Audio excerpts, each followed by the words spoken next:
Ku mugoroba w'igenekerezo rya kane Myandagaro ku kivuko ca Beirut haturikiye ibisasu bibiri bihitana abantu barenga 200 n'abandi barakomereka. Ikivuko n'uruhande rumwe rw'igisagara vyarasambutse. Amasanamu y'iryo sanganya yarazungurutse n'ingoga kw'isi.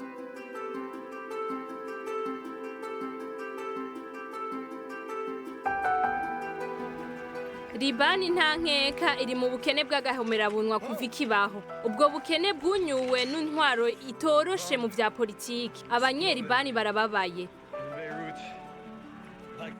Amageragezwa yo kwihebura, kwijirirwa no gushangashirwa arabageramiye. Ariko abo banyagihugu naho bagirijwe n'ayo mageragezwa bafise ukwihangana no kurinda bidasanzwe. Inyuma y'ivyo bisasu vyo muri Myandagaro, ingendo yo gufashanya yavyutse bukwi na bukwi muri ico gisagara casinzikaye, ukwerekana umuvukano no gusabikanya kuri bose bataravye iyo umuntu aturuka canke idini arimwo. Uko gufashanya kurengera kuba nyamwigendako no kwigunga nivyo uyu munsi Papa Francisco adutumiramwo muri gitabo Fratelli Tutti. Bidatevye, iyo nyifato y'umwe wese yashitse ku gufashanya gutunganijwe neza. Imirwi myinshi n'ayandi mashirahamwe akomeye atandukanye yashizeho uburyo bwo gufashanya. Birerekana ko abo banyagihugu bafise ukwihangana kugira ngo batere intambwe hamwe.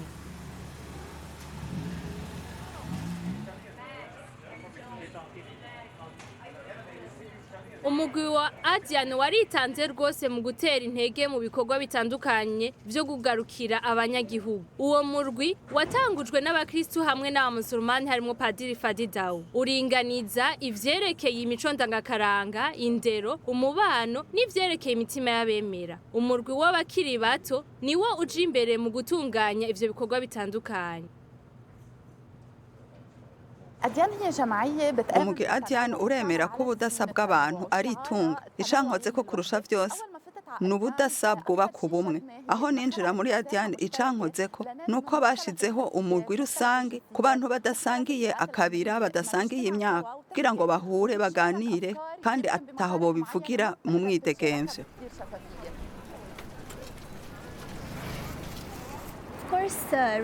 Ego niko ivyo bisasu bigiturika abantu barahundagaye, ariko twaciye tubona ko abantu bo muri Libani yose baciye baja mu mabarabara kuja gufasha baja i Beirut. N'uwo murwi wa Adiane waciye ugenda gufasha muri ivyo bikorwa.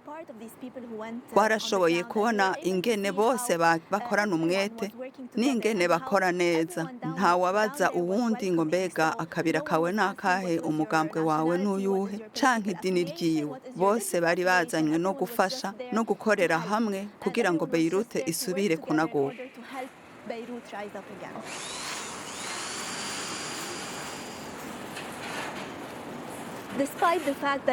Ndazi ko mu mahanga hari uburyo buruta ubwo ngaha mu butunzi no mu kubahiriza agateka ka muntu, ariko nibaza ko ubutumwa bwacu ari ubwo kuguma ngaha anya tugashoboza Libani gushika kuri urwo rugero rwo kwisununura mu kubaho no mu kubahiriza agateka ka muntu.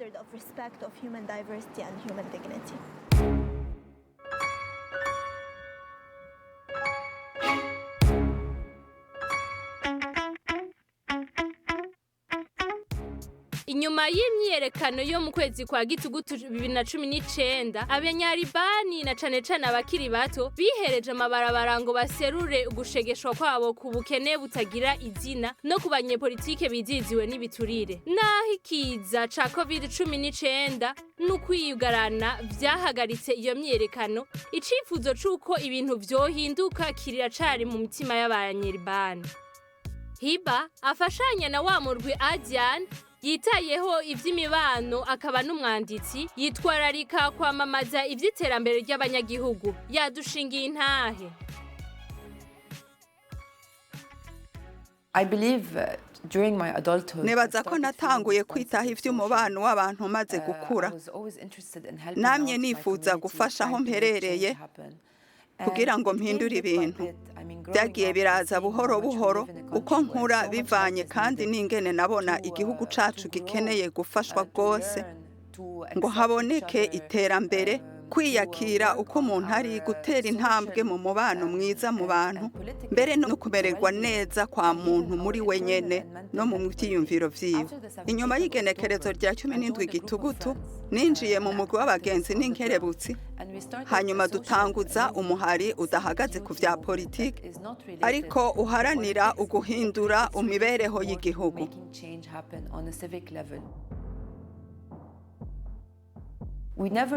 Ntitwigeze tubaho mu mahoro kandi ntitwigeze twumva ko hari ubumwe bukwiye hagati mu bantu bwobakomeza no mu gihe hatangorane ziriho.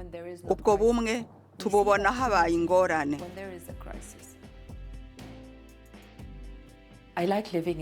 Ndakunda Libane, ndakunda igihugu canje, nahawe indero yo gukunda igihugu canje mu mpande zose. Akamoto sikisi, ukumwenyura kw'abanyemangazini, kumudandaza, kumudereva wa tagisi, ikiyago mwagiranye, ubwiza bw'ibiyaya n'imisozi, n'inkombe z'ikiyaga, ubutwari bw'abanyagihugu. Nta hantu na hamwe muzoshobora kubisanga muri iyi si. Ndakunda cyane aha hantu hacu. Ikimfasha ni kimwe, ugukunda ivy'umwihariko isi n'abantu bo ngaha. Barababaye rwose, bakwiye kugira ubuzima bwiza. Dukwiriye kubaho neza bisumbirije. Turi abantu dufise inguvu, ndifuza ko izo nguvu n'ubukerebutsi dufise byo dushikana ku kintu ciza, ikintu kitogirira akamaro twebwe gusa abo twegeranye, umuryango wacu, oya, iciza kuri bose atakwigunga. The unit.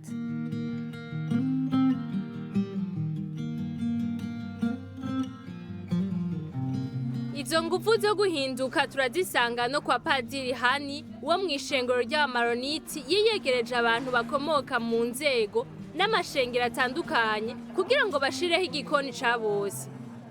Kuva ico gihe aza gutegura imfungurwa ari kumwe n'umurwi wiwe. Ubu baragaburira abantu 500 ku munsi ahitwa Karantina. Aho ni hamwe hasinzikajwe n'ibisasu vyaturika.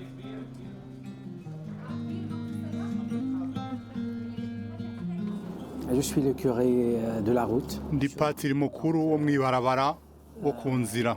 Mu gihe ibisasu vyaturikira mu gisagara cacu, twaraje mu ndwi ya mbere gusukura turi kumwe n'ibihumbi n'ibihumbi vy'ugwaruka rwo muri Libani, rwo mu mashengero atandukanye, mu mibano itandukanye, baje ngaha mu makartier agwiriyemwo abakristo. La majorité sont des quartiers chrétiens. Donc c'était une explosion. Ivyaturitse vyari biteye ubwoba. Indwi igira kabiri twagize umugambi wo gushiraho agakoni gato ngo dutekere ku nzira kwibarabara. Buhoro buhoro dufata iki kibanza turagisukura neza gose. Mu bisanzwe si igikoni ciza gishemeye, ni ikibanza c'umuvukano, c'umwizero, co guhuriramwo, co gusangira haba ku bitangiye iki gikorwa bavuye mu mashirahamwe atandukanye haba abakora mu mirimo yindi hamwe n'abantu baba ngaha canke abahita ni ikibanza c'umwizero mu gihe ukwihebura kuri hose ariko mu gusana Yezu Kristo umukama wacu turemera ko mu rupfu ushobora guteragira ubuzima nk'uko yabigize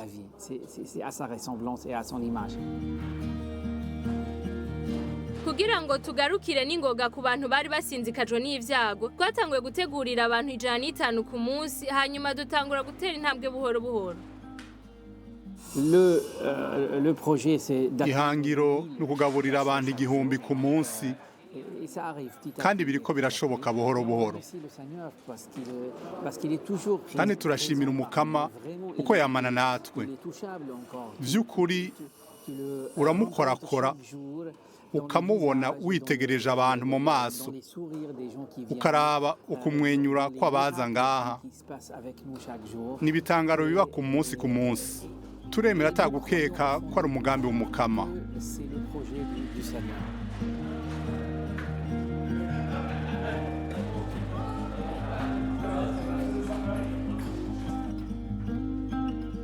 uyu muhinga yahisemo gutanga umwanya wiwe mu kwifatikanya n'abandi mu gikoni no kumviriza abantu babajwe n'akabonge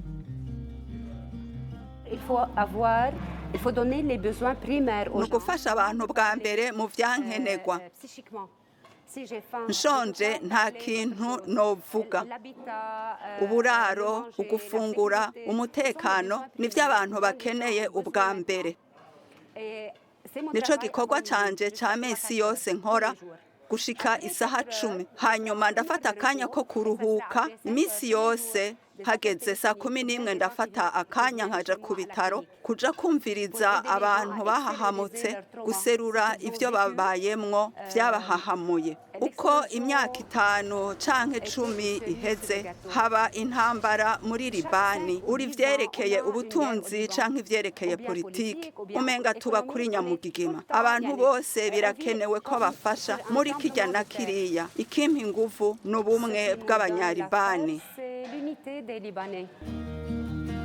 Paul umunyeshuri yiga ivy'ubuhinga yatanze umwanya wose mu murwi witwa l'œuvre d'Orient ufasha cane abakristu mu buseruko nko muri Libani narakozwe ko n'ingene patiri hano yanyakiriye buno nyene niyumvise merewe neza niyumvise ko ni mu muryango wiwe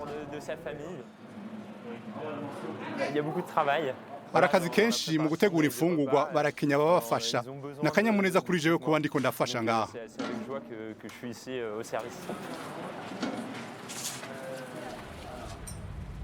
kwiyumvamo umuvukano mu gihe c'amakuba biri mu mitima ya benshi inyuma y'uguturika kw'ibisasu uyu serugo ajejwe abaskuti b'aba orthodox muri Libani inzu yiwe yasambuwe yose n'ibisasu urwaruka rw'abamusulmani nirwo rwamuserutse ko ubwa mbere naregereye idirisha kandi nk'uko mubibona ndi ku metero 500 y'ikivuko nabonye rero umucanwa mwinshi cane nja nibaza ko uja kuzima atakindi naruguruye idirisha ngo ndabe ibiriko biraba muri uyo mwanya numvise umengo ni indege zihinda n'urwamo rwinshi nibaza kugurura idirisha kuko ryariko riratetemera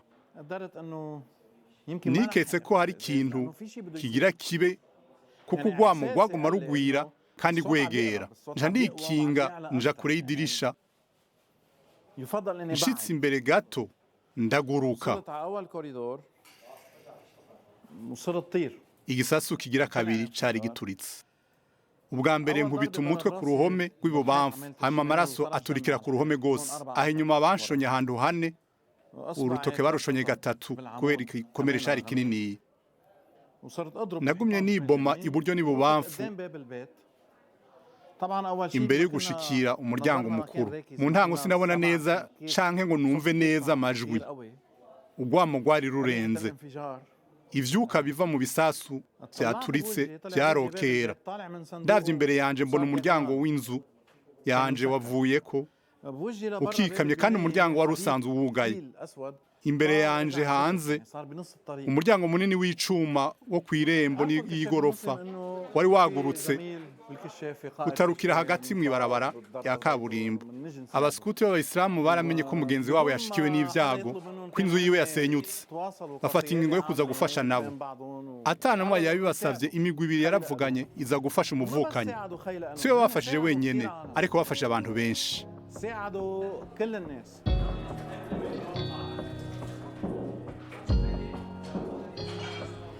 فعلا ما كان شيء ابدا kubona umusore nka jewe warambaraye hasi yavunaguritse akeneye gutabagwa vyari bibabaje. Kubona umuvyeyi ariko aririra ikibondo ciwe n'abandi babuze abana byari bibabaje. Simenye ico nkora mu bihe nk'ivyo, turahanzwe bikomeye cane, ntivyoroshe namba kuri bose. Bavuga ngo umusore arihanganira ibikomeye akabirinda. Oya, ndemeza ko vyaturengeye, twese turacika intege. Rero duhisemwo kugira umutima umwe tugafatana mu nda, twiyumvira nk'abakiri bato. Ndizera ko iki gihugu kizoshika ku bintu vyinshi. Ndizera cane ko kwiyumvira nk'abakiri bato n'ubushobozi bw'abakiri bato, eka n'abakiri bato nyene, bishobora guhindura ibintu. Bashobora kwerekana ubudasa bahinduye ivyiyumviro vyahora.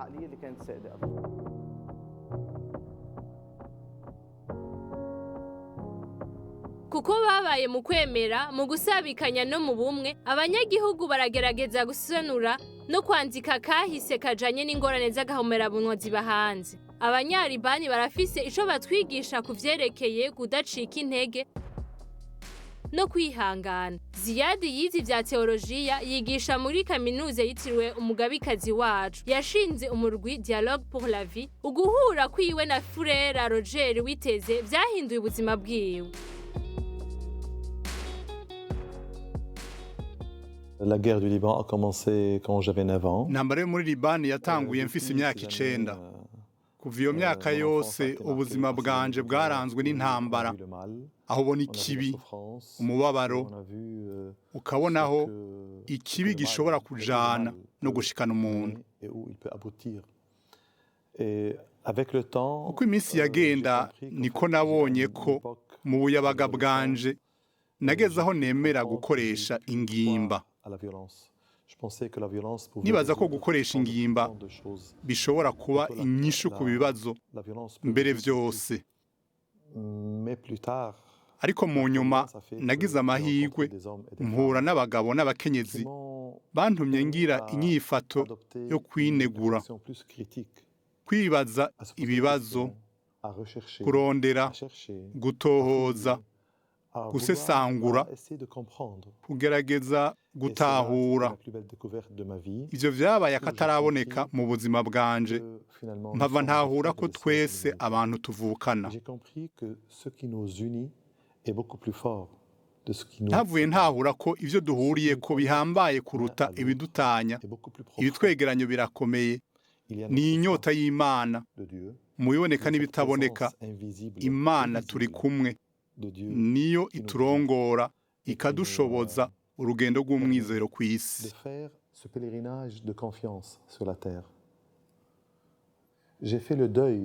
Navavanuye n'imvugo icyoza abandi, kandi narateye intambwe.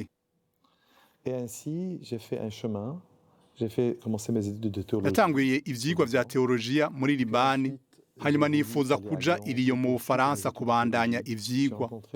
Maze mpura n'umuryango Witeze. Nararonse akaryo kenshi ko kuganira na Frère Roger Witeze. Ndaheza ndatahura akamaro ko kubaho uri umuntu atekanye muri wewe. Ndavyumvire mu nyuma naratahuye ko igikuru ari kuba hamwe n'uwundi. Novyita nk'isakaramento ryo kwegerana, isakaramento ryo kubana nk'abavukana. Mu kwerekana uwo muvukano twese abantu bo kw'isi yose. Dans lequel on manifeste notre fraternité et notre humanité ensemble. Parce qu'il y a une beauté dans cette... Kubera hari ubwiza mu budasa, harimwo ubuntu. Je commence à exister. Kuganira bimpa kubaho, bigaha n'uwundi kubaho. Le dialogue me fait tutaraganira exister. Le dialogue nous fait ni nk'uko exister. kuri jewe utabaho. Avant ce dialogue, vous n'existez pas pour moi.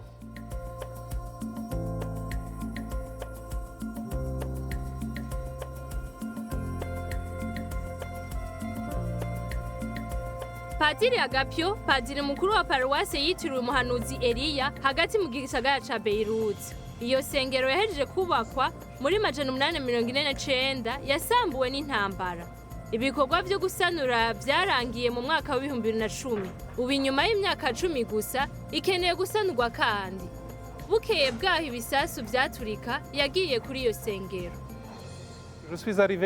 Nashitse ngaha isaha 12 zo mu gitondo kugira niyumvire, kugira nakire umubabaro wo kubona isengero isambuka uko. Buno nyene nahamagawe n'umugwi w'ugwaruka ntarinzi. Bambwira bati twifuza kuza iwawe kugufasha. Murabibona aha turi ahantu hatagira umutekano ukwiye, hari abasirikare, ntivyoroshe kwinjira no gusohoka.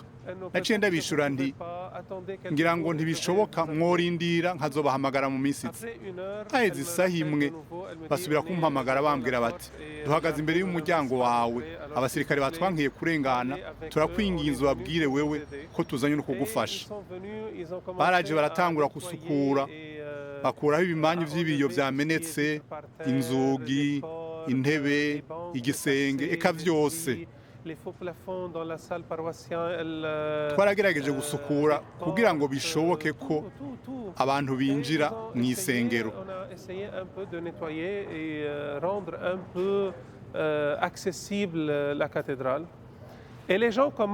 Abantu vy'ukuri batanguye kugaruka kandi barumva ko iyi sengero ari yabo. Cane cane ko iyi sengero itigeze iba iy'umugwi umwe w'abakatolika gusa. Yamye ari isengero ihuriramwo bose, mbere novuga ko ari isengero mpuzamadini kuko haraheze imyaka 7 ugwaruka rwinshi rw'abayisilamu ruza ngaha kuhasengera, barabakira, ntibazanwa no guhinduka ngo baba ba Kristo. Oya, bazanwa no gusenga. Amahwaniro menshi ahuza aba Kristo n'abayisilamu yarabereye ngaha muri iyi sengero. Amahugurwa ku bijanye n'aba Kristo n'abayisilamu, ibiganiro mpuzamadini vyabereye muri iyi sengero. Rero abantu bose baratahura ko hari ubutumwa iyi sengero ifise. Ni isengero rikuru ry'ubutumwa, si ikibanza co gusengeramwo gusa kuri bamwe, ahubwo ni ikibanza gihuza abanyalibani.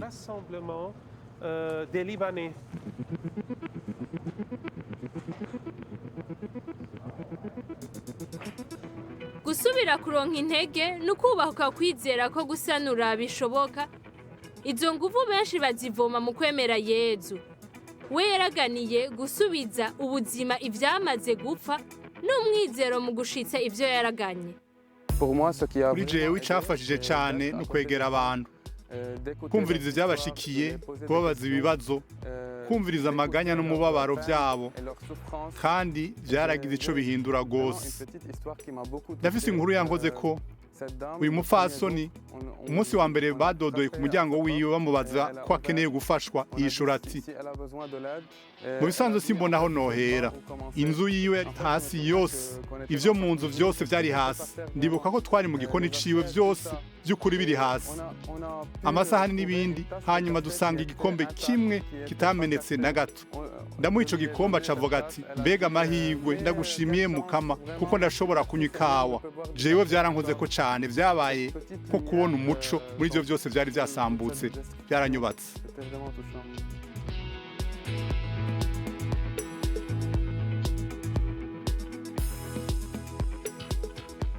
Jésus était là, était même durant cette explosion.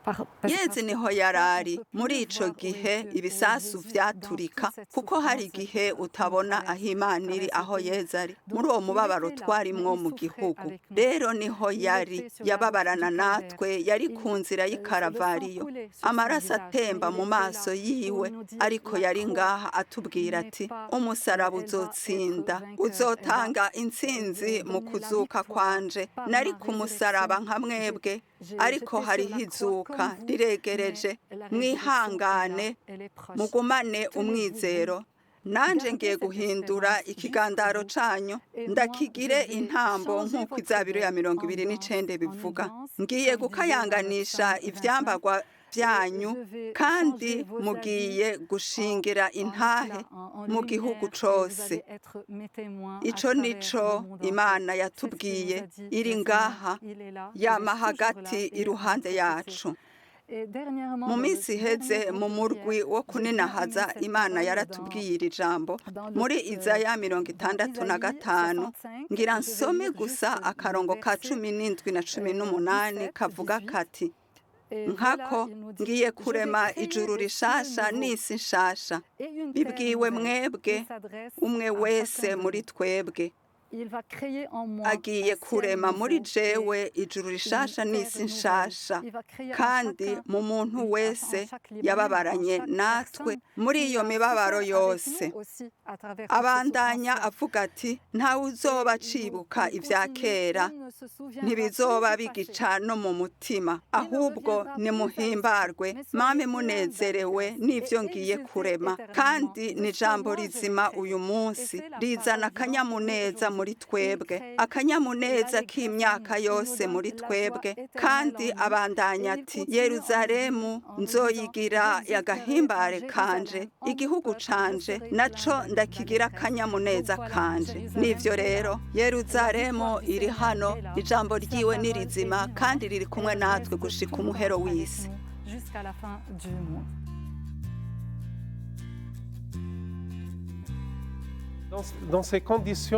muri ivyo bihe dutegerezwa kwibuka ico Pawulo mweranda yatwigishije turi abana b'umwizero kandi umwizero ni ikintu kirengera ibihe bigoye n'ibihe vy'umubabaro mu kwemera rukristu nta kwihebura oya igihe cose ntegerezwa guhaguruka kwivyukiranya ntegerezwa gutera intambwe Imana iri kumwe nanje mu gihe rero iri kumwe nanje nta muntu canke ikintu conesha ni umwizero ni mutima mweranda ari muri jewe uyo mutima mweranda niwe ashobora niwe akora ibitangaza muri jewe mu buzima bwanje eka no mw'isi mpamagariwe kwakira uko kwemera no kubaho vy'ukuri muri uyo mwizero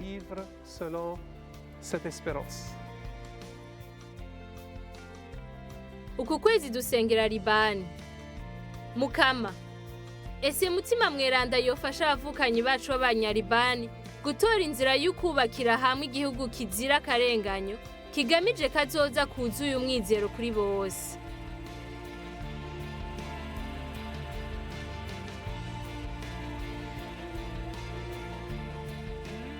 ngiye kurema ijuru rishasha n'isi nshasha ntawe uzoba acibuka ibya kera ntibizoba bigica no mu mitima ahubwo muhimbagwe mwame munezerewe n'ivyo ngiye kurema kuko ngiye kurema Yeruzalemu y'akanyamuneza abantu bayo nabo ndabagire agahimbare